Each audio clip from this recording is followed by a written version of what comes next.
जिस गुलनार की बात की जाती है, क्या ऐसी ही शक्लो सूरत है उसकी? हमारे पास मौजूद निशानी अमीराना लिबास में मलबूस सजी संवरी शक्लो सूरत वाली लड़की है। जानते हो ना, यहाँ हवेली से रश्त बहुत पास में है। जब तक ही वापस आएगा तो वो वहां रहना चाहेगा जहां उसकी मोहब्बत रहती है।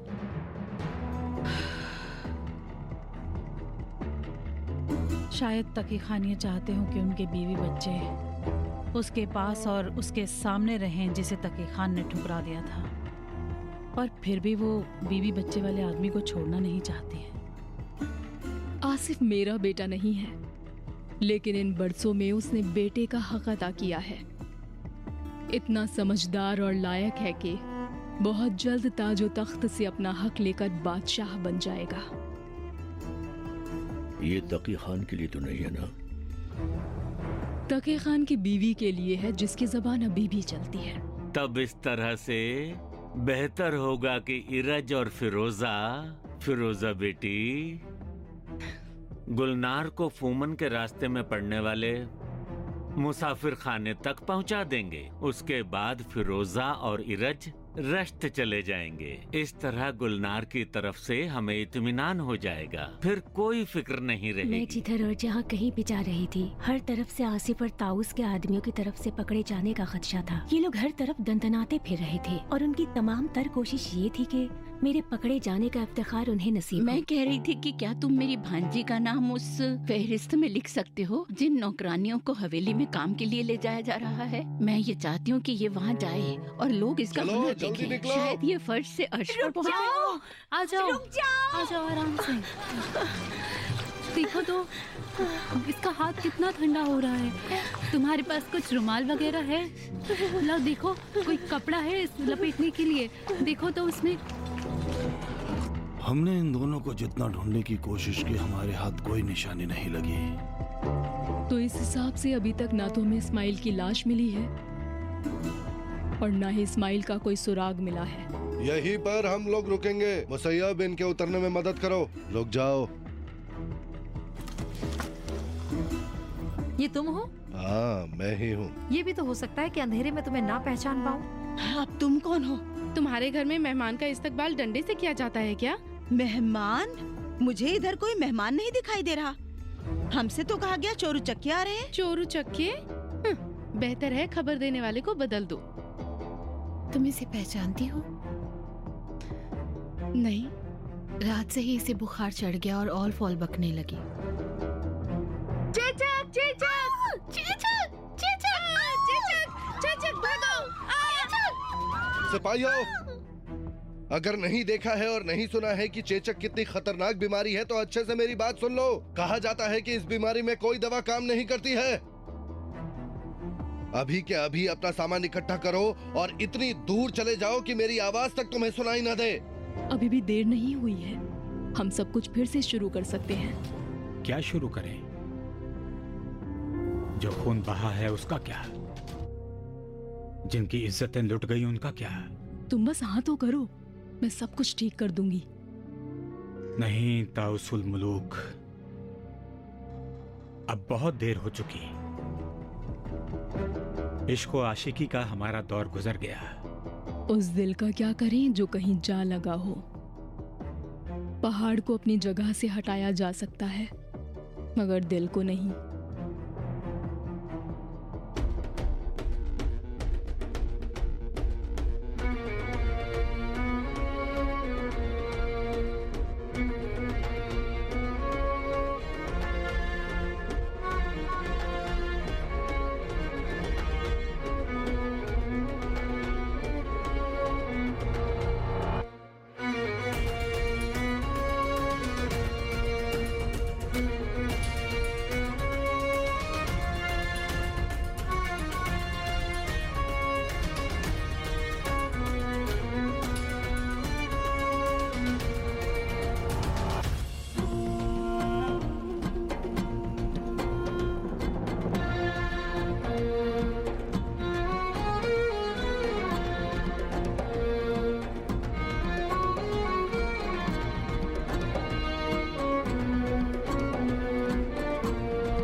जल्दी चलो यहाँ से।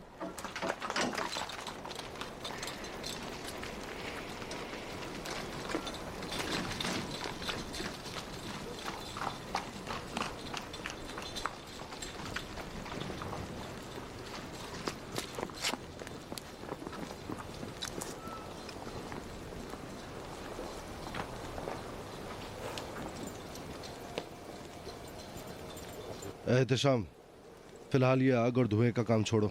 अपने सिपाहियों के साथ मिलकर इन औरतों के लिए कोई आरामदेह जगह ढूंढो ताकि वो आराम कर सके। आगे का रास्ता बहुत लंबा तय करना है।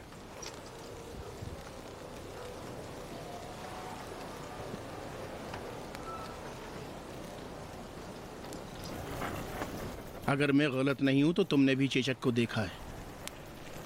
समझ लो देख लिया। तो फिर अगर तुमने देखा है तो हुक्म क्यों नहीं देते कि उस लड़की के कपड़ों को जला दिया जाए और साथ में दूसरों के भी? मैंने ये किसी को करते हुए नहीं देखा। बस इतना याद है, जब मैं छोटा था और बकरियां लेकर पहाड़ से वापस आ रहा था तो मुखिया ने मुझे अपने घर जाने से रोक दिया और चचा के घर ले गए। तुमने क्या देखा बताओ? एक लड़की जो उनके साथ है उसने मुझे बताया कि चेचक की बीमारी में उस लड़की के जितने भी कपड़े हैं मैदान में ले जाके जला दिया जाता है। चलो मान लेता हूँ कि मैंने हुक्म दिया कि उसका जितना भी सामान है यहाँ लाके जला दिया जाए, लेकिन कल से इस लड़की का चेहरा मेरे सामने घूम रहा है। लेकिन ये लायका बीबी की अमानत है जिसे हम लेकर आ रहे हैं। हम यूं ही हाथ पे हाथ धरे बैठे तो नहीं रह सकते। अगर ये बात आसिफ तक पहुंच गई तो झोपड़ी में आग लगा देगा।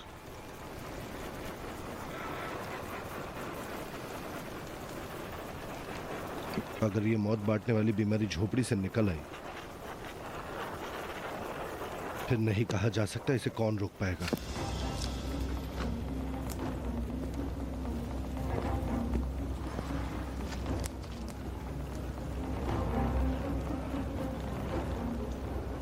तेहरान के दारुल हुकूमत में इस्माइल ने आसिफ मिर्ज़ा के जिस्म जान पर जो गहरे और दर्दनाक कारी जख्म लगाए थे वो ऐसे नासूर बन गए थे कि वो यहाँ तक कि इतने बरसों के गुजर जाने के बाद भी भुला नहीं पाया था और इस्माइल की लाश को कब्र से निकालकर उसकी तलाफी करना चाहता था।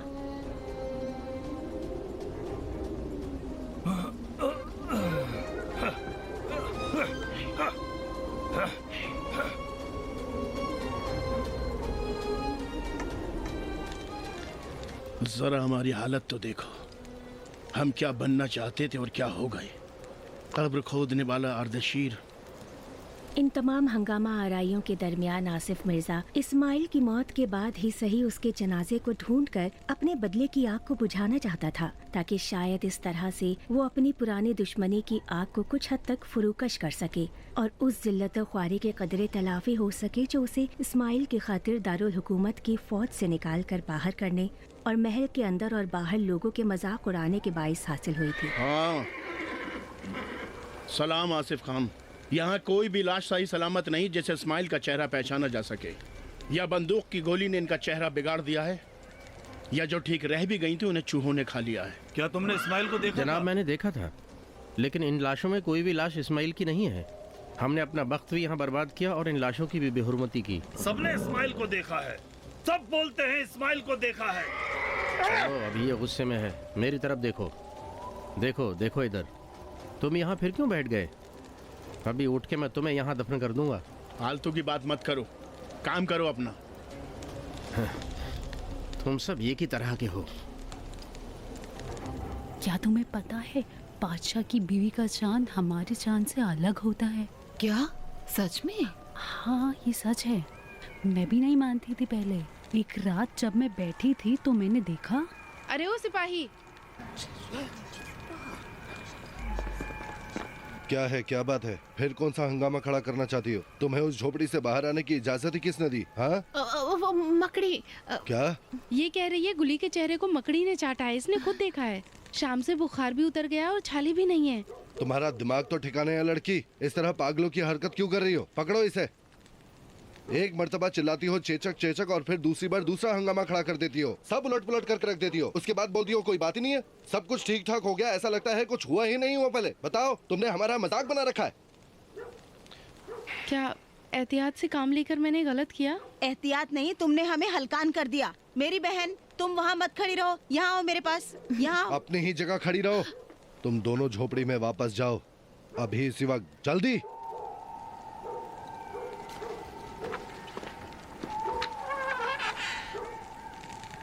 तुम में से कोई भी किसी चीज को हाथ नहीं लगाएगा। कल जब सुबह होगी तो मैं उस लड़की का चेहरा देखूंगा कि उसे चेचक है कि नहीं, इत्मीनान कर लूंगा। इन लड़कियों ने तमाशा। एहतशाम। जी फरमाइए। ये झोपड़ी सील की जाती है, बिल्कुल बंद की जाती है। ना कोई अंदर जाएगा ना कोई बाहर आएगा, मना है, समझे? जो हुक्म चाउश खान। उसके कपड़ों को छूने का किसका दिल करेगा? सोचो बारिश हो जाए और कपड़े भी भीग जाएं। तुम दोनों की जबान से कभी अच्छा निकलता ही नहीं है। हमेशा दूसरों के खिलाफ कानाफूसी करती रहती हो बैठ के। देखो तुम ठीक तो हो? हाथ में कोई निशानी, कोई फोड़ा, कोई छाला? नहीं। और तुम्हें? मैं तो जाके उससे लिपटी नहीं थी। ये तुम थी जिसने उसे अपनी बहन बना लिया था। उस पर मेहरबानियां किए जा रही थी, उस पर फिदा हुई जा रही थी।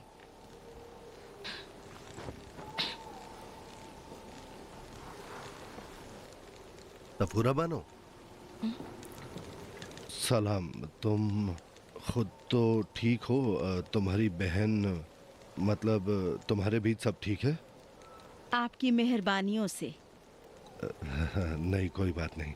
अब माफ करना, ये बीच में चेचक आ गई। हम तो सब कुछ उलट पुलट होकर रह गया, पता ही नहीं चला कब आई कब गई।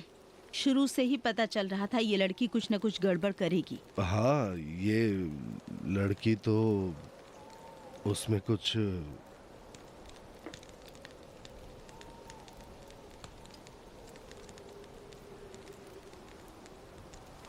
क्या है? क्या देख रहे हो? पाबंदी। पाबंदी यहाँ है। जाओ अपना काम करो, जाओ जल्दी।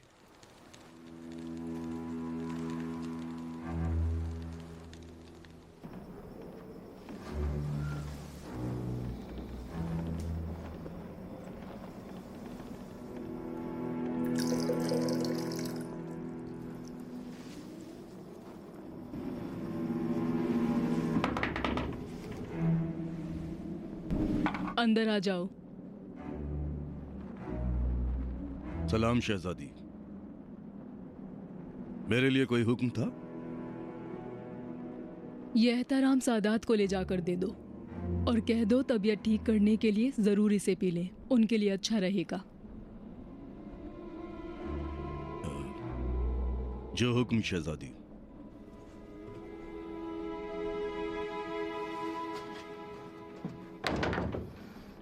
अगर तुम्हें बर्बाद नहीं कर दिया तो समझो शाह बाबा की बेटी नहीं।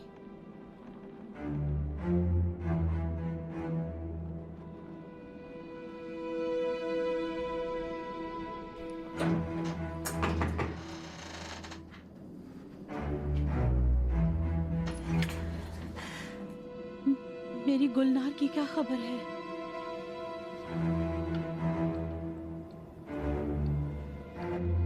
ये गुलबानों ने भेजा है। बस इतना बता दो, क्या उसे ढूंढ पाए?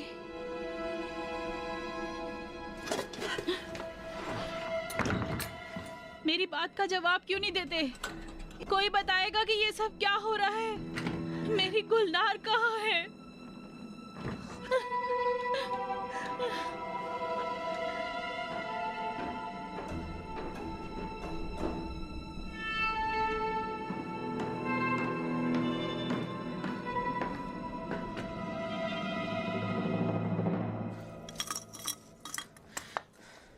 क्वारंटीना में रखे हुए लोगों को खाना भी देते हैं या वो भी मना है? क्वारंटीना है, मारने की जगह नहीं। तो फिर यहाँ कोई आता क्यों नहीं? कोई मुझे रोटी का एक टुकड़ा दे दे, अब मुझसे रहा नहीं जा रहा। जो हंगामा तुमने किया है उसके बदले में ये छत उन्होंने हम पर नहीं गिराई, यही बहुत बड़ी गनीमत वाली बात है। इसमें भी फफूंदी लग गई है। तुम खुद को बस थका रही हो। अगर यहाँ खाने का कुछ होता तो चूहों ने उसे कब का चट कर लिया होता। अगर मैं यूं ही बैठी रही तो मेरे पेट में मच रही हलचल की आवाज दूर तक जाएगी। भूख लगी है। लगता नहीं इतनी पेटू होगी। पेटू की क्या बात है? एक पूरा दिन हो गया पेट में एक दाना तक नहीं गया। भूख लगी है तो क्या करूं?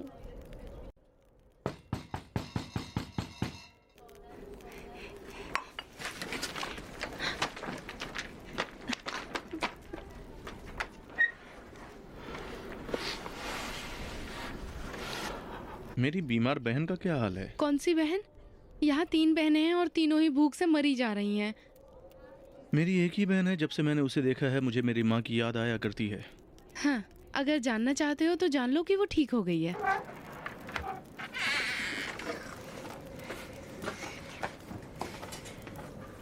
वाह वाह, कितना लजीज है। आप लीजिए।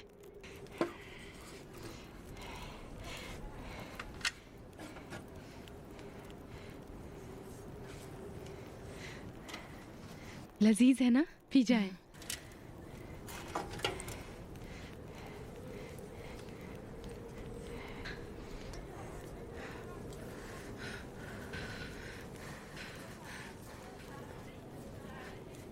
गुली, गुली उठो उठो उठो, देखो सूप है। उठो उठो। नहीं, ख्वाहिश नहीं। चलो चलो, उठो उठो, पी लो। नहीं, कोई नहीं, ख्वाहिश थोड़ा सा नहीं पी है। लो।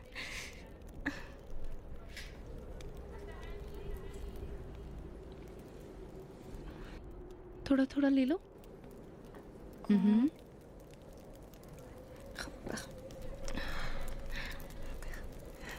मजेदार है ना?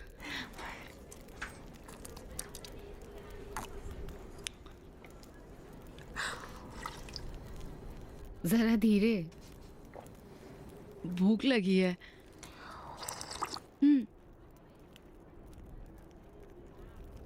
बहुत लजीज है। तुमसे बात कर रहा हूँ, मैं तुमसे बात कर रहा हूँ। मेरी बात सुनो तुम।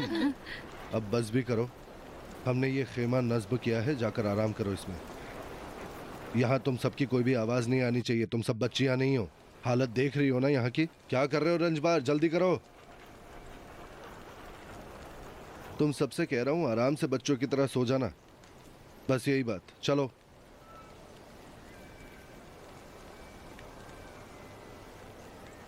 तुमने गौर किया, अब ये सिपाही हमें कमजोर औरत नहीं कहते। वो कैसे? तुम्हें अगर कमजोर औरत कहता तो बुरा लगता? क्या तुम्हें अच्छा लगता?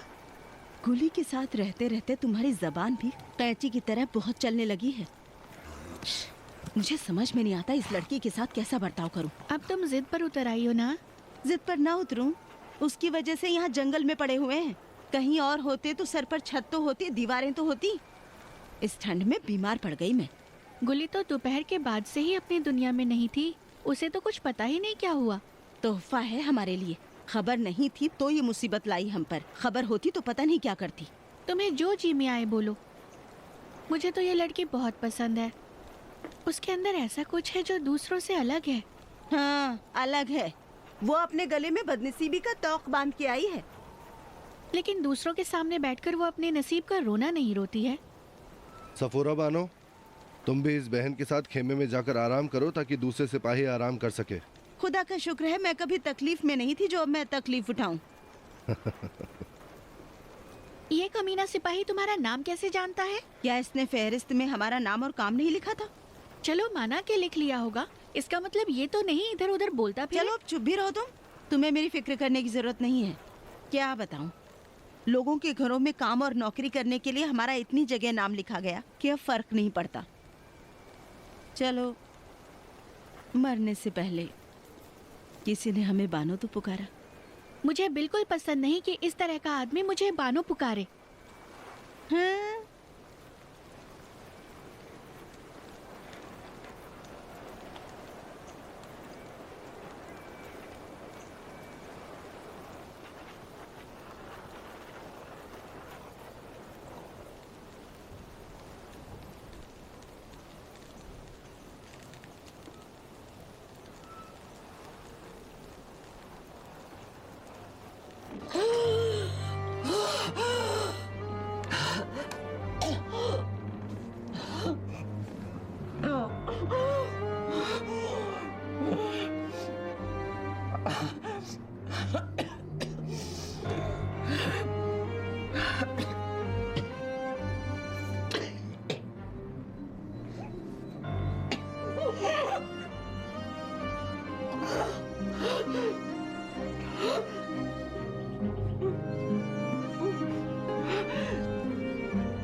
फिरोजा, फिरोजा,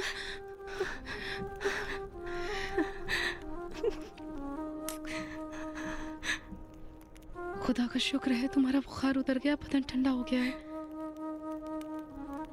उठो, यहाँ से चलते हैं। चलो। अभी चलें या दूसरों के साथ 2 घंटे के बाद, क्या फर्क पड़ता है? मैंने ख्वाब में देखा कि हम हवेली में थे। एहतराम सादात अपने बालों में कंघी फेर रही थी। तेज हवा का झोंका खिड़की के पर्दे को बाहर ले जाता और अंदर करता जा रहा था। अचानक तूफान शुरू हो गया, लेकिन एहतराम सादात को कोई फर्क नहीं पड़ा और वो अपने बालों को यूं ही बेख्याली में झाड़ती रही। फिर मैंने देखा कि हवेली की दीवारों से खून रिसना शुरू हो गया और वो खून एहतराम सादात की ठोरी तक पहुंच गया और वो अपनी हैरत ज़दा आंखों से मुझे घूरे जा रही थी। और फिर उन्होंने अपने हाथ के इशारे से मुझे अपने पास बुलाया, लेकिन मुझे समझ नहीं आ रहा था कि वो मुझसे क्या कहना चाह रही थी। तुम्हारा ख्वाब बिल्कुल वाज़े है, और जहाँ तारीकी है वहाँ जंगल है और मेहरबान बानो जैसी चुड़ैल औरत की मौजूदगी, और वो शहजादा है। बताओ अब क्या करें? देखो, मुझे पता है कि हमें मुरद्दत नहीं होना चाहिए। सुबह का इंतजार करने का कोई फायदा नहीं होने वाला। तुम्हें पता है कि तुम क्या करना चाहती हो? नहीं, पता नहीं है, लेकिन कुछ दिनों में मुझे अच्छे से पता चल गया है कि हमें किसी से मदद की उम्मीद नहीं रखनी चाहिए। हमें खुद इक़दाम करना होगा। इस बाबत जो भी होना है उसे हो जाने दो। हो जाने दो।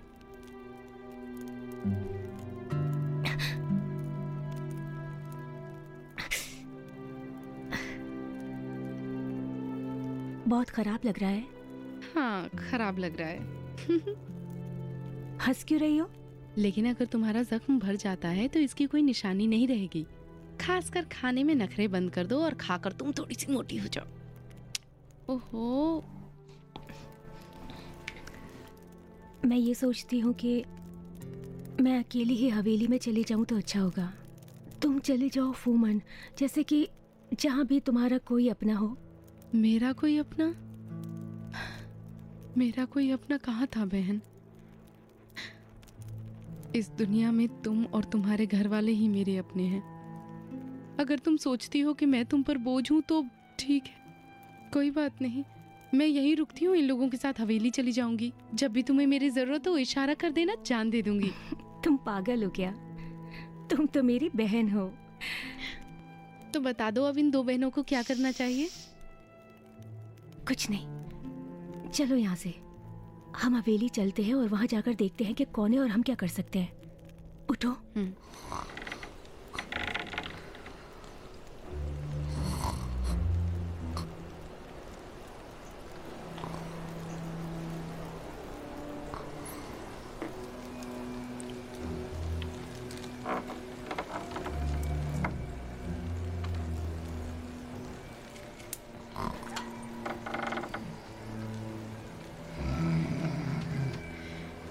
क्या होगा हमारे मुल्क का अगर ऐसे सिपाही होंगे?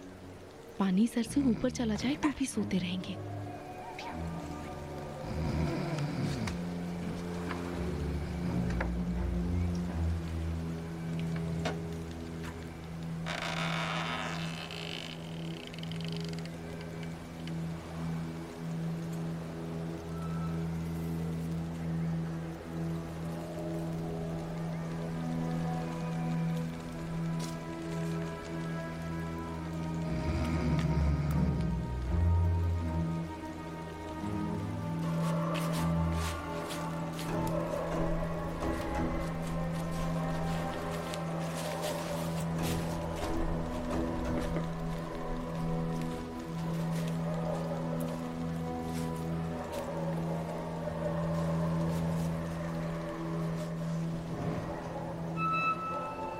बिस्मिल्लाह।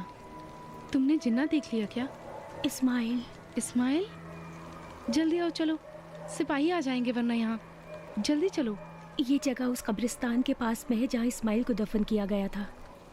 क्या तुम चाहोगी कि हम यहाँ आकर भी उसकी कब्र पे जाके फातिहा ना पढ़ें? आओ, आओ चले।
रुक जाओ, रुक जाओ, कहाँ जा रही हो? रुको, रुको,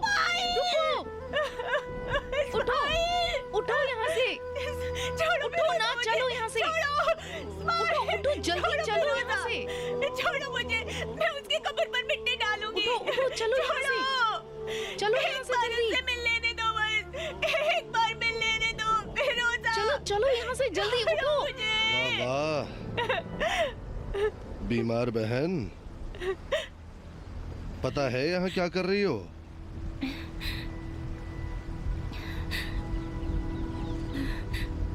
देख रहा हूँ तुम्हारे जिस्म में जान लौट आई है। एहतशाम, खुदा का गजब नाजिल होने से पहले इस खुदा के बंदे पर मिट्टी डाल दो। ये जालिम लोग लाश का भी ख्याल नहीं करते हैं। जो हुक्म।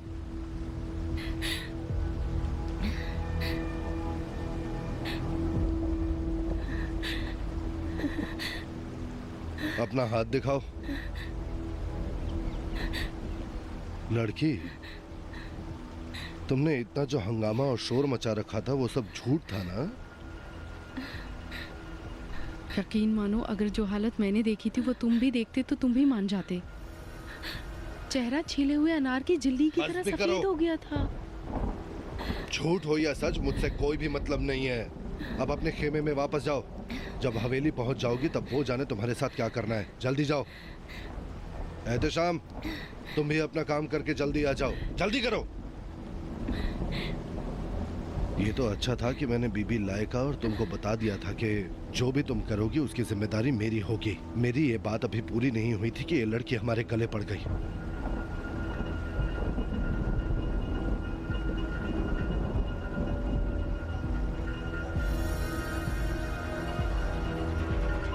उधर, जल्दी।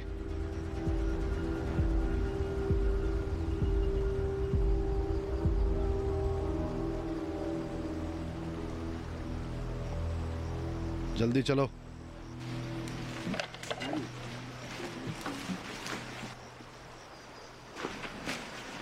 रुको, सभी अच्छे से सुन ले। ये लड़की बिल्कुल ठीक है, इसको चेचक नहीं हुआ है, सब ठीक है। खुदा का शुक्र। हाँ, खुदा का शुक्र है, सब खैरियत रही। अभी तुम तैयारियां शुरू कर दो, अपना सब सामान समेट लो। मैं चाहता हूँ कि साल आने से पहले हम हवेली पहुँच जाए। जल्दी करो। चलो, ये सब उठाओ और चलो। उठाओ, वो भी उठाओ, इसे भी। बानो, वो आग छोड़ो, मेरे लिए एक चाय ले आओ। खुदा का बड़ा एहसान है, पूरी रात हमें मुसीबत में डाल के रखा, हमारे कपड़े खराब कर दिए, हमें बीमार कर दिया, और हम उसके अच्छे होने पर खुशी मनाए। कोई हमारा हाल भी पूछता है क्या? क्या बात है? चेचक होने के बाद हम यहीं पड़े रहते तो अच्छा होता। तुम्हें तो कपड़े धोने हैं और धोने ही पड़ेंगे। चाहे कल की बात हो या परसों की। तुम बहुत बकबक करती हो सफूरा।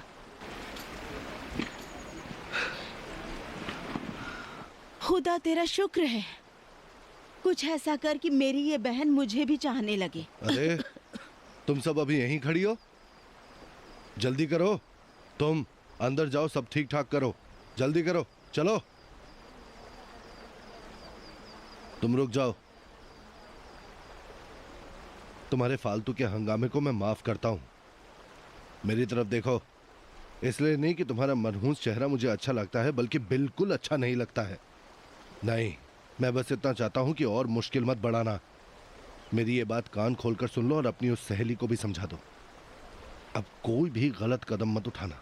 एक आदमी को सिर्फ तुम दोनों पर ध्यान रखने के लिए रखा हुआ है। अगर मेरी मर्जी के खिलाफ कुछ हुआ, फिर मैं तुम्हें माफ करने वाला नहीं, फिर मैं तुम्हें देख लूंगा। अब जाओ, मेरी नजरों से दूर हो जाओ, जाओ।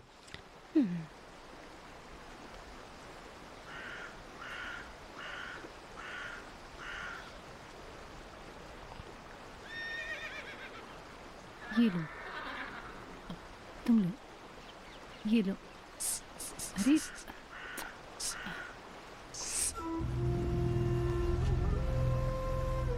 इधर आओ।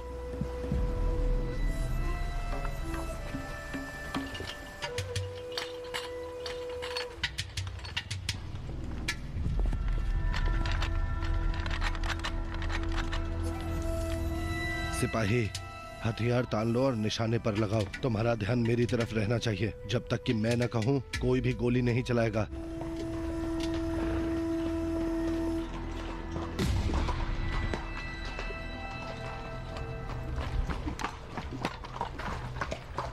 अपने हथियार नीचे कर लो, पहचान वाला है, अपना ही आदमी है।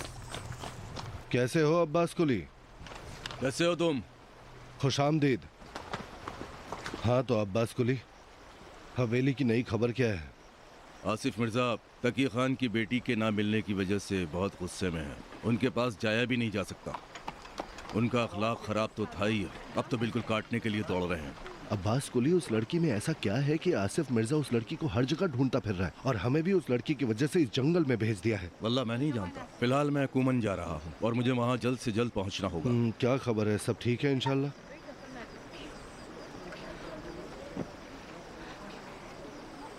एक बहुत ही अहम तहरीर तकी खान के पास है। उसमें मुल्क की राज छुपा है और ये तहरीर महल के लिए बहुत अहम है। तकी खान को कहाँ से मिली नहीं जानता मैं, लेकिन इस तहरीर को कूमन में किसी के पास छोड़ रखा है। मुझे जल्द से जल्द वहाँ पहुँचकर उस तहरीर को हासिल करना होगा, इसीलिए जा रहा हूँ। अब्बास कुली, तुम अपनी आदत से बाज नहीं आओगे। अपनी बात दूसरों के सामने तुम उगल दिया करते हो, वो भी अनजान लोगों के सामने। देर सवेर सबको पता चल ही जाएगा। ये बताओ, तुम्हें कैसे पता चला जो इतने इत्मीनान के साथ ये सब कह रहे हो? शाओश, मैंने आसिफ मिर्जा को नशा करा के उनकी जबान से बात उगलवा ली है। आसिफ मिर्जा बहुत गुस्से में है। वो ईद से पहले तकी खान और उनकी बीवी का काम तमाम कर देना चाहते हैं। अब्बास, इससे पहले अभी किसी को हवेली रवाना करके ये पैगाम दे दे कि यहाँ चेचक का कोई नामो निशान नहीं था, बस अफवाह थी। किसी को घबराने की जरूरत नहीं है।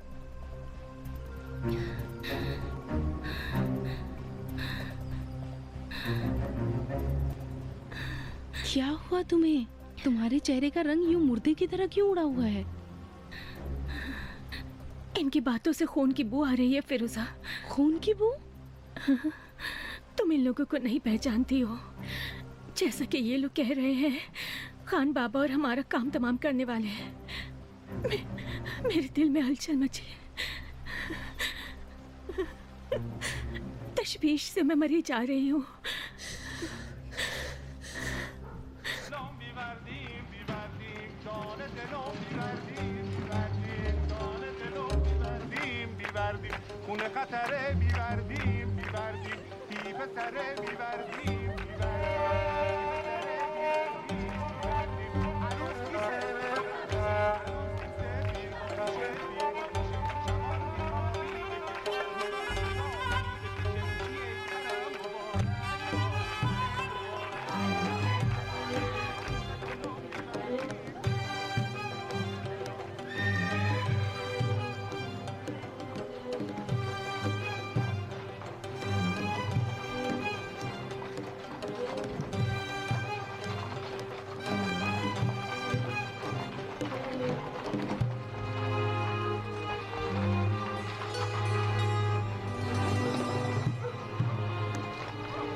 दरवाजा खोलो।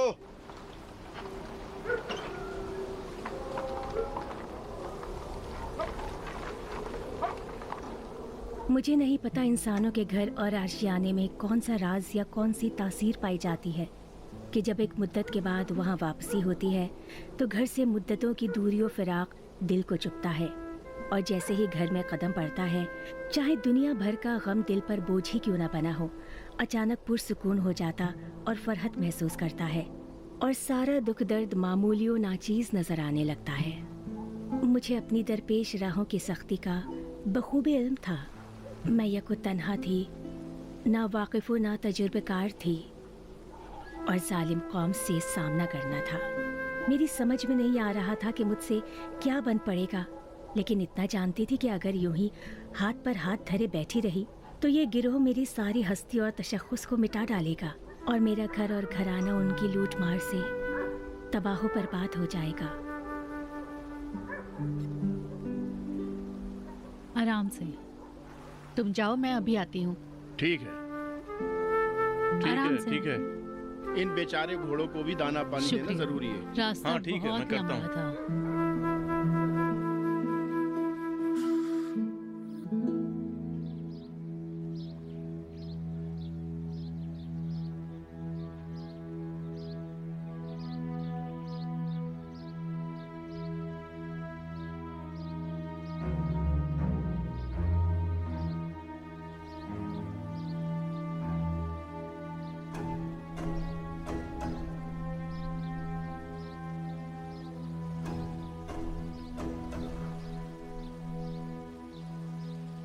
अभी तबीयत कैसी है?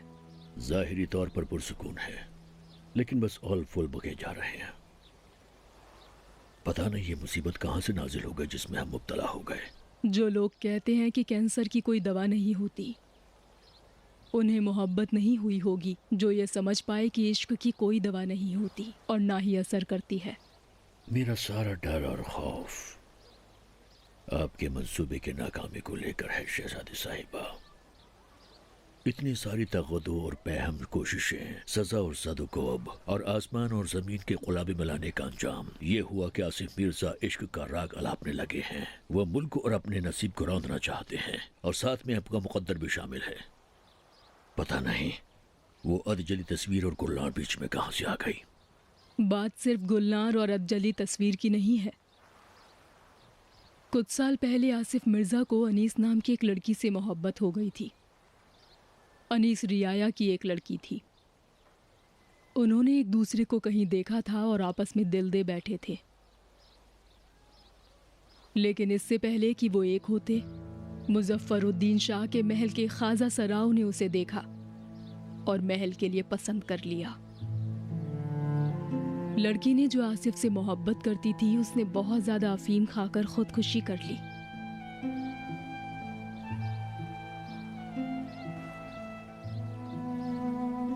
मेरा ख्याल ये है कि उस अधजली तस्वीर को देखकर आसिफ को अपनी पुरानी मोहब्बत याद आ गई होगी।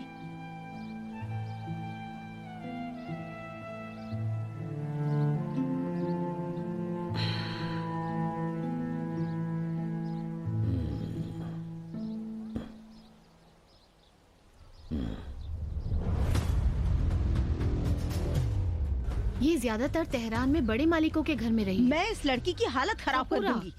तुम्हारी खैर नहीं होगी अगर तुम्हारी तरफ से मुझे शिकायत या गलती का पता चल गया, फिर मैं तुम्हें बताऊंगा।